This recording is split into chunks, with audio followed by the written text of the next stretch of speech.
ओम श्री गणेशाय नमः।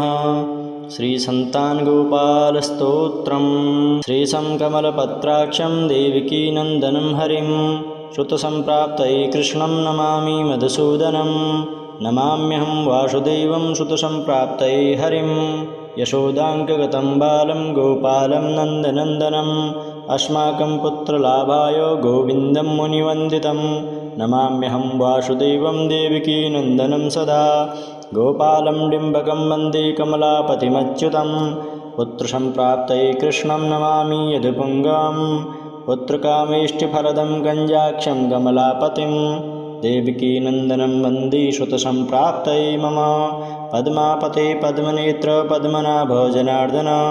देहि मे तनयं श्रीश वासुदेव जगत्पते यशोदाङ्कगतं बालं गोविन्दं मुनिवन्दितम्। अस्माकं पुत्रलाभाय नमामि श्रीशमच्युतं। श्रीपते देवदेवेश दीनार्ति हरणाच्युत गोविन्दं मे सुतं देहि नमामि त्वां जनार्दन। भक्तकामद गोविन्द भक्तं रक्ष शुभप्रद देहि मे तनयं कृष्ण रुक्मणीवल्लभप्रभु।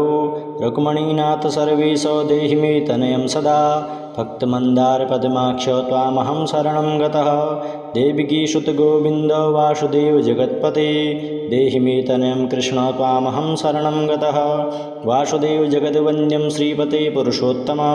देहि मे तनयं कृष्ण त्वामहं शरणं गतः। कञ्जाक्षं कमलानाथ परकरुणिकोत्तम देहि मे तनयं कृष्ण त्वामहं शरणं गतः। लक्ष्मीपते पद्मनाभ मुकुन्द मुनिवन्दित देहि मे तनयं कृष्ण त्वामहं शरणं गतः। कार्यकारणरूपाय वासुदेवाय ते सदा नमामि पुत्रलाभार्थं सुखदाय बुधाय ते। राजीवनेत्रं श्रीरामो रावणारे हरिकवि तुभ्यं नमामि देवीश तनयं देहि मे हरि। अस्माकं पुत्रलाभाय भजामि त्वां जगत्पते देहि मे तनयं कृष्ण वासुदेव रमापते। श्रीमानिनीमानचोर गोपीवस्त्रापहारक देहि मे तनयं कृष्ण वासुदेव जगत्पते। अस्माकं पुत्रसंप्राप्तिं कुरुष्व यदुनन्दन। रमापते वासुदेव मुकुन्द मुनिवन्दित वासुदेवसुतं देहि तनयं देहि माधव। पुत्रं मे देहि श्रीकृष्ण वत्सं देहि महाप्रभु। डिम्भकं देहि श्रीकृष्णम् आत्मजं देहि राघव। भक्तमन्दार मे देहि तनयं नन्दनन्दन। नन्दनं देहि मे कृष्ण वासुदेव जगत्पते कमलानाथ गोविन्द मुकुन्द मुनिवन्दित। अन्यथा शरणं नास्ति त्वमेव शरणं मम। सुतं देहि श्रियं पुत्रं प्रदेहि मे यशोदास्त्यन्यपानज्ञं पिबन्तं यदुनन्दनं। वन्देऽहं पुत्रलाभार्थं कपिलाक्षं हरिं सदा। नन्दनन्दन देवेश नन्दनं देहि मे प्रभु। रमापते वासुदेव श्रियं पुत्रं जगत्पते पुत्रं श्रियं पुत्रं मे देहि माधव। अस्माकं दीनवाक्यस्य अवधारय श्रीपते गोपालडिम्भ गोविन्द वासुदेव रमापते। अस्माकं डिम्भकं देहि श्रियं देहि जगत्पते मद्वाञ्छितफलं देहि देवकी नन्दनाच्युत। मम पुत्रार्थदं धन्य कुरुष्व यदुनन्दन। याचेऽहं त्वां श्रियं पुत्रं देहि मे पुत्रसम्पद। भक्तचिन्तामणि राम कल्पवृक्षमहाप्रभु आत्मजं नन्दनं पुत्रं कुमारं डिम्भकं सुतम्। अर्भकं तनयं देहि सदा मे रघुनन्दन। वन्दे सन्तानगोपालं माधवं भक्तकामदम्। अस्माकं पुत्रसंप्राप्त्यै सदा गोविन्दमच्युतम्। ओङ्कारयुक्तं गोपालं श्रीयुतं यदुनन्दनं। कलियुक्तं देवकीपुत्रं नमामि यदुनायकं। वासुदेव मुकुन्देश गोविन्द माधवाच्युत देहि मे तनयं कृष्ण रमानाथ महा। राजीवनेत्र गोविन्द कपिलाक्ष हरे प्रभु समस्तकाम्यवरद देहि मे तनयं सदा। अब्जपद्मनिभं पद्मवृन्दरूप जगत्पते देहि मे वर सत्पुत्रं रमानायक माधव। नन्दपाल धरापाल गोविन्द यदुनन्दन देहि मे तनयं कृष्ण रुक्मणीवल्लभ प्रभु। दासमन्दार गोविन्द मुकुन्द माधवाच्युत गोपाल पुण्डरीकाक्ष देहि मे तनयं श्रियं। यदुनायक पद्मेश नन्दगोप वधूसुत देहि मे तनयं कृष्ण श्रीधर प्राणनायक। अस्माकं वाञ्छितं देहि देहि पुत्रं रमापते भगवन् कृष्ण सर्वेश वासुदेव जगत्पते। रमाहृदय संभार सत्यभामा मनप्रिय देहि मे तनयं कृष्ण रुक्मणीवल्लभ प्रभु। चन्द्रशौर्याक्ष गोविन्द पुण्डरीकाक्ष माधव अस्माकं भाग्यसत्पुत्रं देहि देव जगत्पते। कारुण्यरूपपद्माक्षो पद्मनाभसमर्चितो देहि मे तनयं कृष्णो देविकीनन्दनन्दन तेषां कमलपत्राक्षं देविकीनन्दनं हरिं श्रुतसम्प्राप्तये कृष्णं नमामि मधुसूदनं नमाम्यहं वासुदेवं श्रुतसम्प्राप्तये हरिं यशोदाङ्कगतं बालं गोपालं नन्दनन्दनम् अस्माकं पुत्रलाभाय गोविन्दं मुनिवन्दितं नमाम्यहं वासुदेवं देवकीनन्दनं सदा गोपालं डिम्बकं वन्दे कमलापतिमच्युतं पुत्रसम्प्राप्तये कृष्णं नमामि यदुपुङ्गं पुत्रकामेष्टिफलदं गञ्जाक्षं कमलापतिं देवकीनन्दनं वन्दे श्रुतसम्प्राप्तये मम पद्मापते पद्मनेत्र पद्मनाभ जनार्दन देहि मे तनयं श्रीश वासुदेव जगत्पते यशोदाङ्कगतं बालं गोविन्दं मुनिवन्दितम् अस्माकं पुत्रलाभाय नमामि श्रीशमच्युतं श्रीपते देवदेवेश दीनार्ति हरणाच्युत गोविन्दं मे श्रुतं देहि नमामि त्वां जनार्दन भक्तकामद गोविन्द भक्तं रक्ष शुभप्रद देहि मे तनयं कृष्ण रुक्मणीवल्लभप्रभु रुक्मणीनाथ सर्वेश देहि मे तनयं सदा भक्तमन्दारपद्माक्ष त्वामहं शरणं गतः देवकीसुतगोविन्द वासुदेव जगत्पते देहि मे तनयं कृष्ण त्वामहं शरणं गतः वासुदेव जगद्वन्द्यं श्रीपते पुरुषोत्तम देहि मे तनयं कृष्ण त्वामहं शरणं गतः कञ्जाक्षं कमलानाथ परकरुणिकोत्तम देहि मे तनयं कृष्ण त्वामहं शरणं गतः लक्ष्मीपते पद्मनाभ मुकुन्द मुनिवन्दित देहि मे तनयं कृष्ण त्वामहं शरणं गतः कार्यकारणरूपाय वासुदेवाय ते सदा नमामि पुत्रलाभार्थं सुखदाय बुधाय ते राजीवनेत्रं श्रीरामो रावणारे हरिकवि तुभ्यं नमामि देवीश तनयं देहि मे हरि अस्माकं पुत्रलाभाय भजामि त्वां जगत्पते देहि मे तनयं कृष्ण वासुदेव रमापते श्रीमानिनीमानचोर गोपीवस्त्रापहारक देहि मे तनयं कृष्ण वासुदेव जगत्पते अस्माकं पुत्रसम्प्राप्तिं कुरुष्व यदुनन्दन रमापते वासुदेव मुकुन्दमुनिवन्दित वासुदेवसुतं देहि तनयं देहि माधव पुत्रं मे देहि श्रीकृष्ण वत्सं देहि महाप्रभु डिम्भकं देहि श्रीकृष्णम् आत्मजं देहि राघव भक्तमन्दार मे देहि तनयं नन्दनन्दन नन्दनं देहि मे कृष्ण वासुदेव जगत्पते कमलानाथ गोविन्द मुकुन्दमुनिवन्दित अन्यथा शरणं नास्ति त्वमेव शरणं मम श्रुतं देहि श्रियं पुत्रं प्रदेहि मे यशोदास्त्यन्यपानज्ञं पिबन्तं यदुनन्दनं वन्देऽहं पुत्रलाभार्थं कपिलाक्षं हरिं सदा नन्दनन्दन देवेश नन्दनं देहि मे प्रभु रमापते वासुदेव श्रियं पुत्रं जगत्पते पुत्रं श्रियं पुत्रं मे देहि माधव अस्माकं दीनवाक्यस्य अवधारय श्रीपते गोपालडिम्भ गोविन्द वासुदेव रमापते अस्माकं डिम्भकं देहि श्रियं देहि जगत्पते मद्वाञ्छितफलं देहि देवकीनन्दनाच्युत मम पुत्रार्थदं धन्य कुरुष्व यदुनन्दन याचेऽहं त्वां श्रियं पुत्रं देहि मे पुत्रसम्पद भक्तचिन्तामणि राम कल्पवृक्षमहाप्रभु आत्मजं नन्दनं पुत्रं कुमारं डिम्भकं सुतम् अर्भकं तनयं देहि सदा मे रघुनन्दन वन्दे सन्तान् गोपालं माधवं भक्तकामदम् अस्माकं पुत्रसम्प्राप्त्यै सदा गोविन्दमच्युतम् ओंकारयुक्तं गोपालं श्रीयुतं यदुनन्दनं कलियुक्तं देवकीपुत्रं नमामि यदुनायकं वासुदेव मुकुन्देश गोविन्द माधवाच्युत देहि मे तनयं कृष्ण रमानाथ महा राजीवनेत्र गोविन्द कपिलाक्ष हरे प्रभु समस्तकाम्यवरद देहि मे तनयं सदा अब्जपद्मनिभं पद्मवृन्दरूप जगत्पते देहि मे वर सत्पुत्रं रमानायक माधव नन्दपालधरापाल गोविन्द यदुनन्दन देहि मे तनयं कृष्ण रुक्मणीवल्लभ प्रभु दासमन्दार गोविन्द मुकुन्द माधवाच्युत गोपालपुण्डरीकाक्षो देहि मे तनयं श्रियं यदुनायक पद्मेश नन्दगोप वधूसुत देहि मे तनयं कृष्ण श्रीधर प्राणनायक अस्माकं वाञ्छितं देहि देहि पुत्रं रमापते भगवन् कृष्ण सर्वेश वासुदेव जगत्पते रमा हृदय संभारो शक्तिभामा मनप्रिय देहि मे तनयं कृष्ण रुक्मणी वल्लभ प्रभु चन्द्रशौर्याक्षि गोविन्द पुण्डरीकाक्ष माधव अस्माकं भाग्यसत्पुत्रं देहि देव जगत्पते कारुण्यरूप पद्माक्ष पद्मनाभ समर्चित देहि मे तनयं कृष्ण देविकी नन्दनन्दन रेशं कमलपत्राक्षं देविकी नन्दनं हरिं श्रुतसम्प्राप्तये कृष्णं नमामि मधुसूदनं नमाम्यहं वासुदेवं श्रुतसम्प्राप्तये हरिं यशोदाङ्कगतं बालं गोपालं नन्दनन्दनम् अस्माकं पुत्रलाभाय गोविन्दं मुनिवन्दितं नमाम्यहं वासुदेवं देवकी नन्दनं सदा गोपालं डिम्बकं वन्दे कमलापतिमच्युतं पुत्रसम्प्राप्तये कृष्णं नमामि यदुपुङ्गं पुत्रकामेष्टिफलदं गञ्जाक्षं कमलापतिं देवकी नन्दनं वन्दे श्रुतसम्प्राप्तये मम पद्मापते पद्मनेत्र पद्मनाभ जनार्दन देहि मे तनयं श्रीश वासुदेव जगत्पते यशोदाङ्कगतं बालं गोविन्दं मुनिवन्दितम् अस्माकं पुत्रलाभाय नमामि श्रीशमच्युतं श्रीपते देवदेवेश दीनार्ति हरणाच्युत गोविन्दं मे श्रुतं देहि नमामि त्वां जनार्दन भक्तकामद गोविन्द भक्तं रक्ष शुभप्रद देहि मे तनयं कृष्ण रुक्मणी वल्लभ प्रभु रुक्मणीनाथ सर्वेश देहि मे तनयं सदा भक्तमन्दार पद्माक्ष त्वामहं शरणं गतः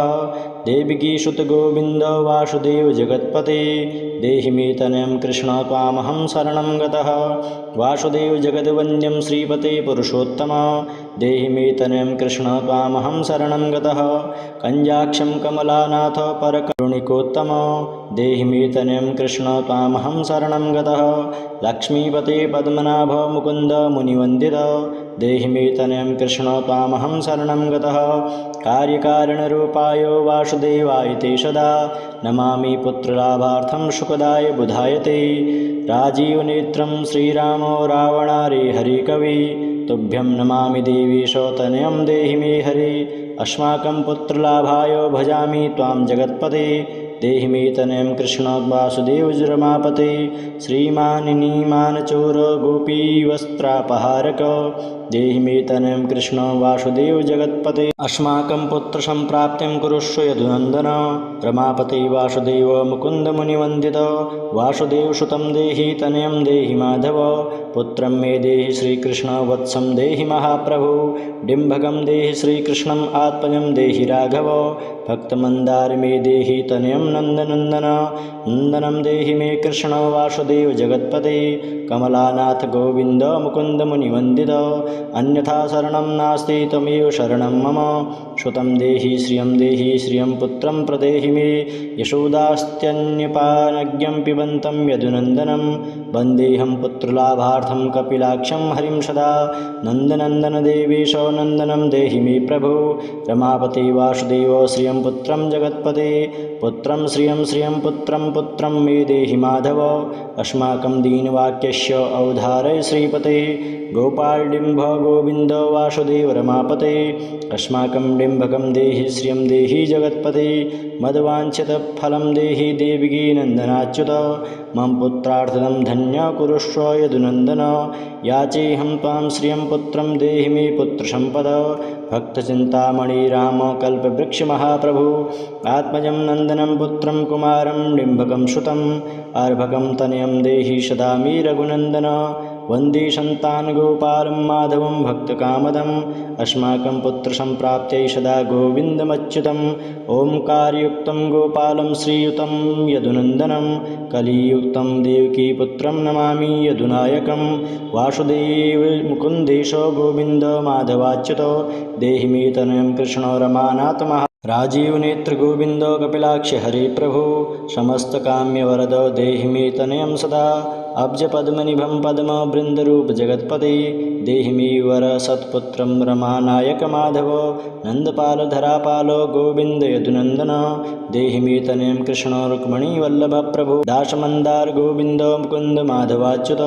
गोपालपुण्डरीकाक्ष देहि मे तनयं श्रियं यदुनायक पद्मेश नन्दगोप वधूसुत देहि मे तनयं कृष्ण श्रीधर प्राणनायक अस्माकं वाञ्छितं देहि देहि पुत्रं रमापते भगवन् कृष्ण सर्वेश वासुदेव जगत्पते रमा हृदय संभारो शक्तिभामा मनप्रिय देहि मे तनयं कृष्ण रुक्मिणी वल्लभ प्रभु चन्द्रशौर्याक्षि गोविन्द पुण्डरीकाक्ष माधव अस्माकं भाग्यसत्पुत्रं देहि देवजगत्पते कारुण्यरूप पद्माक्ष पद्मनाभ समर्चित देहि मे तनयं कृष्ण देविकी नन्दनन्दन तेषं कमलपत्राक्षं देविकी नन्दनं हरिं श्रुतसम्प्राप्तये कृष्णं नमामि मधुसूदनं नमाम्यहं वासुदेवं श्रुतसम्प्राप्तये हरिं यशोदाङ्कगतं बालं गोपालं नन्दनन्दनम् अस्माकं पुत्रलाभाय गोविन्दं मुनिवन्दितं नमाम्यहं वासुदेवं देवकी नन्दनं सदा गोपालं डिम्बकं वन्दे कमलापतिमच्युतं पुत्रसम्प्राप्तये कृष्णं नमामि यदुपुङ्गं पुत्रकामेष्टिफलदं गञ्जाक्षं कमलापतिं देवकी नन्दनं वन्दे श्रुतसम्प्राप्तये मम पद्मापते पद्मनेत्र पद्मनाभ जनार्दन देहि मे तनयं श्रीश वासुदेव जगत्पते यशोदाङ्कगतं बालं गोविन्दं मुनिवन्दितम् अस्माकं पुत्रलाभाय नमामि शेषमच्युतं श्रीपते देवदेवेश दीनार्ति हरणाच्युत गोविन्दं मे श्रुतं देहि नमामि त्वां जनार्दन भक्तकामद गोविन्द भक्तं रक्ष शुभप्रद देहि मे तनयं कृष्ण रुक्मिणी वल्लभ प्रभु रुक्मिणीनाथ सर्वेश देहि मे तनयं सदा भक्तमन्दारपद्माक्ष त्वामहं शरणं गतः देवकीसुत गोविन्द वासुदेव जगत्पते देहि मे तनयं कृष्ण त्वामहं शरणं गतः वासुदेव जगद्वन्द्यं श्रीपते पुरुषोत्तम देहि मे तनयं कृष्ण त्वामहं शरणं गतः कञ्जाक्षं कमलानाथ परकरुणिकोत्तम देहि मे तनयं कृष्ण त्वामहं शरणं गतः लक्ष्मीपते पद्मनाभ मुकुन्द मुनिवन्दित देहि मे तनयं कृष्ण त्वामहं शरणं गतः कार्यकारणरूपाय वासुदेवाय ते सदा नमामि पुत्रलाभार्थं सुखदाय बुधाय ते राजीवनेत्रं श्रीरामो रावणारे हरिकवि तुभ्यं नमामि देवीश तनयं देहि मे हरि अस्माकं पुत्रलाभाय भजामि त्वां जगत्पते देहि मे तनयं कृष्ण वासुदेव रमापते श्रीमानिनीमानचोर गोपीवस्त्रापहारक देहि मे तनयं कृष्ण वासुदेव जगत्पते अस्माकं पुत्रसम्प्राप्तिं कुरुष्व यदुनन्दन रमापते वासुदेव मुकुन्द मुनिवन्दित वासुदेवसुतं देहि तनयं देहि माधव पुत्रं मे देहि श्रीकृष्ण वत्सं देहि महाप्रभु डिम्भकं देहि श्रीकृष्णम् आत्मजं देहि राघव भक्तमन्दार मे देहि तनयं नन्दनन्दन नन्दनं देहि मे कृष्ण वासुदेव जगत्पते कमलानाथ गोविन्द मुकुन्द मुनिवन्दित अन्यथा शरणं नास्ति त्वमेव शरणं मम श्रुतं देहि श्रियं पुत्रं प्रदेहि मे यशोदास्त्यन्यपानज्ञं पिबन्तं यदुनन्दनं वन्देऽहं पुत्रलाभार्थं कपिलाक्षं हरिं सदा नन्दनन्दन देवेश नन्दनं देहि मे प्रभु रमापते वासुदेव श्रियं पुत्रं जगत्पते पुत्रं श्रियं पुत्रं मे देहि माधव अस्माकं दीनवाक्यस्य अवधारय श्रीपते गोपालडिम्भ गोविन्द वासुदेव रमापते अस्माकं डिम्भकं देहि श्रियं देहि जगत्पते मद्वाञ्छितफलं देहि देवकी नन्दनाच्युत मम पुत्रार्थदं धन्य कुरुष्व यदुनन्दन याचेऽहं त्वां श्रियं पुत्रं देहि मे पुत्रसम्पद भक्तचिन्तामणि राम कल्पवृक्षमहाप्रभु आत्मजं नन्दनं पुत्रं कुमारं डिम्भकं सुतम् अर्भकं तनयं देहि सदा मे रघुनन्दन वन्दे सन्तानगोपालं माधवं भक्तकामदम् अस्माकं पुत्रसम्प्राप्त्यै सदा गोविन्दमच्युतम् ओङ्कारयुक्तं गोपालं श्रीयुतं यदुनन्दनं कलियुक्तं देवकीपुत्रं नमामि यदुनायकं वासुदेव मुकुन्देश गोविन्द माधवाच्युत देहि मे तनयं कृष्ण रमानाथ महा राजीवनेत्र गोविन्द कपिलाक्ष हरे प्रभु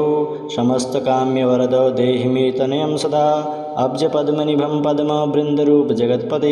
देहि मे वर सत्पुत्रं रमानायक माधव नन्दपालधरापाल गोविन्द यदुनन्दन देहि मे तनयं कृष्ण रुक्मिणी वल्लभ प्रभु दासमन्दार गोविन्द मुकुन्द माधवाच्युत गोपालपुण्डरीकाक्षो देहि मे तनयं श्रियं यदुनायकपदमीशो नन्दगोपो वधूसुतो देहि मे तनयं कृष्णो श्रीधरप्राणनायको अस्माकं वाञ्छितं देहि देहि पुत्रं रमापते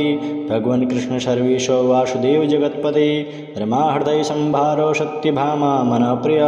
देहि मे तनयं कृष्णो रुक्मिणीवल्लभप्रभु चन्द्रशौर्याक्षि गोविन्दो पुण्डरीकाक्षि माधव अस्माकं भाग्यसत्पुत्रं देहि देवजगत्पते कारुण्यरूपपद्माक्षो पद्मनाभसमर्चितो देहि मे तनयं कृष्णो देविकीनन्दनन्दन श्रीशं कमलपत्राक्षं देविकीनन्दनं हरिं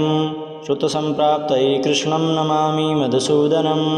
नमाम्यहं वासुदेवं श्रुतसम्प्राप्तये हरिं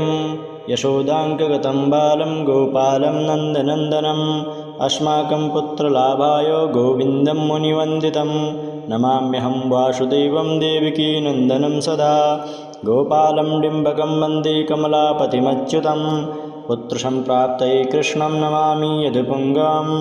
पुत्रकामेष्टिफलदं गञ्जाक्षं कमलापतिं देवकीनन्दनं वन्दे श्रुतसम्प्राप्तये मम पद्मापते पद्मनेत्र पद्मनाभ जनार्दन देहि मे तनयं श्रीश वासुदेव जगत्पते यशोदाङ्कगतं बालं गोविन्दं मुनिवन्दितम् अस्माकं पुत्रलाभाय नमामि श्रीशमच्युतं श्रीपते देवदेवेश दीनार्ति हरणाच्युत गोविन्दं मे श्रुतं देहि नमामि त्वां जनार्दन भक्तकामद गोविन्द भक्तं रक्ष शुभप्रद देहि मे तनयं कृष्ण रुक्मिणीवल्लभप्रभु रुक्मिणीनाथ सर्वेश देहि मे तनयं सदा भक्तमन्दारपद्माक्ष त्वामहं शरणं गतः देवकीसुतगोविन्द वासुदेव जगत्पते देहि मे तनयं कृष्ण त्वामहं शरणं गतः वासुदेव जगद्वन्द्यं श्रीपते पुरुषोत्तम देहि मे तनयं कृष्ण त्वामहं शरणं गतः कञ्जाक्षं कमलानाथ परकरुणिकोत्तम देहि मे तनयं कृष्ण त्वामहं शरणं गतः लक्ष्मीपते पद्मनाभ मुकुन्द मुनिवन्दित देहि मे तनयं कृष्ण त्वामहं शरणं गतः कार्यकारणरूपाय वासुदेवाय ते सदा नमामि पुत्रलाभार्थं सुखदाय बुधाय ते राजीवनेत्रं श्रीरामो रावणारे हरिकवि तुभ्यं नमामि देवीश तनयं देहि मे हरि अस्माकं पुत्रलाभाय भजामि त्वां जगत्पते देहि मे तनयं कृष्ण वासुदेव रमापते श्रीमानिनीमानचोर गोपीवस्त्रापहारक देहि मे तनयं कृष्ण वासुदेव जगत्पते अस्माकं पुत्रसम्प्राप्तिं कुरुष्व यदुनन्दन रमापते वासुदेव मुकुन्दमुनिवन्दित वासुदेवसुतं देहि तनयं देहि माधव पुत्रं मे देहि श्रीकृष्ण वत्सं देहि महाप्रभु डिम्भकं देहि श्रीकृष्णम् आत्मजं देहि राघव भक्तमन्दार मे देहि तनयं नन्दनन्दन नन्दनं देहि मे कृष्ण वासुदेव जगत्पते कमलानाथ गोविन्द मुकुन्दमुनिवन्दित अन्यथा शरणं नास्ति त्वमेव शरणं मम श्रुतं देहि श्रियं पुत्रं प्रदेहि मे यशोदास्त्यन्यपानज्ञं पिबन्तं यदुनन्दनं वन्देऽहं पुत्रलाभार्थं कपिलाक्षं हरिं सदा नन्दनन्दन देवेश नन्दनं देहि मे प्रभु रमापते वासुदेव श्रियं पुत्रं जगत्पते पुत्रं श्रियं पुत्रं मे देहि माधव अस्माकं दीनवाक्यस्य अवधारय श्रीपते गोपालडिम्भ गोविन्द वासुदेव रमापते अस्माकं डिम्भकं देहि श्रियं देहि जगत्पते मद्वाञ्छितफलं देहि देवकीनन्दनाच्युत मम पुत्रार्थदं धन्य कुरुष्व यदुनन्दन याचेऽहं त्वां श्रियं पुत्रं देहि मे पुत्रसम्पद भक्तचिन्तामणि राम कल्पवृक्षमहाप्रभु आत्मजं नन्दनं पुत्रं कुमारं डिम्भकं सुतम् अर्भकं तनयं देहि सदा मे रघुनन्दन वन्दे सन्तानगोपालं माधवं भक्तकामदम् अस्माकं पुत्रसम्प्राप्त्यै सदा गोविन्दमच्युतम् ओंकारयुक्तं गोपालं श्रीयुतं यदुनन्दनं कलियुक्तं देवकीपुत्रं नमामि यदुनायकं वासुदेव मुकुन्देशो गोविन्द माधवाच्युतो देहि मे तनयं कृष्णो रमानाथ महा राजीवनेत्र गोविन्द कपिलाक्ष हरे प्रभु समस्तकाम्यवरद देहि मे तनयं सदा अब्जपद्मनिभं पद्मवृन्दरूपजगत्पते देहि मे वरसत्पुत्रं रमानायकमाधव नन्दपालधरापालो गोविन्द यदुनन्दन देहि मे तनयं कृष्ण रुक्मिणीवल्लभप्रभु दाशमन्दार गोविन्द मुकुन्द माधवाच्युत गोपालपुण्डरीकाक्षो देहि मे तनयं श्रियं यदुनायकपदमीशो नन्दगोपवधूषुत देहि मे तनयं कृष्ण श्रीधर प्राणनायक अस्माकं वाञ्छितं देहि देहि पुत्रं रमापते भगवन् कृष्ण सर्वेशो वासुदेव जगत्पते रमाहृदय संभारो सत्यभामा मनःप्रिय देहि मे तनयं कृष्ण रुक्मिणीवल्लभप्रभु चन्द्रशौर्याक्षि गोविन्द पुण्डरीकाक्ष माधव अस्माकं भाग्यसत्पुत्रं देहि देव जगत्पते कारुण्यरूपपद्माक्ष पद्मनाभसमर्चित देहि मे तनयं कृष्ण देविकी नन्दनन्दन रेशं कमलपत्राक्षं देविकी नन्दनं हरिं श्रुतसम्प्राप्तये कृष्णं नमामि मधुसूदनं नमाम्यहं वासुदेवं श्रुतसम्प्राप्तये हरिं यशोदाङ्कगतं बालं गोपालं नन्दनन्दनम् अस्माकं पुत्रलाभाय गोविन्दं मुनिवन्दितं नमाम्यहं वासुदेवं देवकी नन्दनं सदा गोपालं डिम्बकं वन्दे कमलापतिमच्युतं पुत्रसम्प्राप्तये कृष्णं नमामि यदुपुङ्गं पुत्रकामेष्टिफलदं गञ्जाक्षं कमलापतिं देवकी नन्दनं वन्दे श्रुतसम्प्राप्तये मम पद्मापते पद्मनेत्र पद्मनाभ जनार्दन देहि मे तनयं श्रीश वासुदेव जगत्पते यशोदाङ्कगतं बालं गोविन्दं मुनिवन्दितम् अस्माकं पुत्रलाभाय नमामि शेषमच्युतं श्रीपते देवदेवेश दीनार्ति हरणाच्युत गोविन्दं मे श्रुतं देहि नमामि त्वां जनार्दन भक्तकामद गोविन्द भक्तं रक्ष शुभप्रद देहि मे तनयं कृष्ण रुक्मिणीवल्लभप्रभु रुक्मिणीनाथ सर्वेश देहि मे तनयं सदा भक्तमन्दारपद्माक्ष त्वामहं शरणं गतः देवकीसुत गोविन्द वासुदेव जगत्पते देहि मे तनयं कृष्ण त्वामहं शरणं गतः वासुदेव जगद्वन्द्यं श्रीपते पुरुषोत्तम देहि मे तनयं कृष्ण त्वामहं शरणं गतः कञ्जाक्षं कमलानाथ परकरुणिकोत्तम देहि मे तनयं कृष्ण त्वामहं शरणं गतः लक्ष्मीपते पद्मनाभ मुकुन्द मुनिवन्दित देहि मे तनयं कृष्ण त्वामहं शरणं गतः कार्यकारणरूपाय वासुदेवाय ते सदा नमामि पुत्रलाभार्थं सुखदाय बुधाय ते राजीवनेत्रं श्रीरामो रावणारे हरिकवि तुभ्यं नमामि देवीश तनयं देहि मे हरि अस्माकं पुत्रलाभाय भजामि त्वां जगत्पते देहि मे तनयं कृष्ण वासुदेव रमापते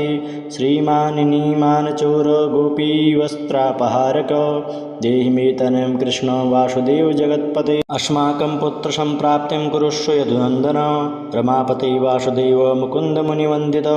वासुदेवसुतं देहि तनयं देहि माधव पुत्रं मे देहि श्रीकृष्ण वत्सं देहि महाप्रभु डिम्भकं देहि श्रीकृष्णम् आत्मजं देहि राघव भक्तमन्दार मे देहि तनयं नन्दनन्दन नन्दनं देहि मे कृष्ण वासुदेव जगत्पते कमलानाथ गोविन्द मुकुन्द मुनिवन्दित अन्यथा शरणं नास्ति त्वमेव शरणं मम श्रुतं देहि श्रियं पुत्रं प्रदेहि मे यशोदास्त्यन्यपानज्ञं पिबन्तं यदुनन्दनं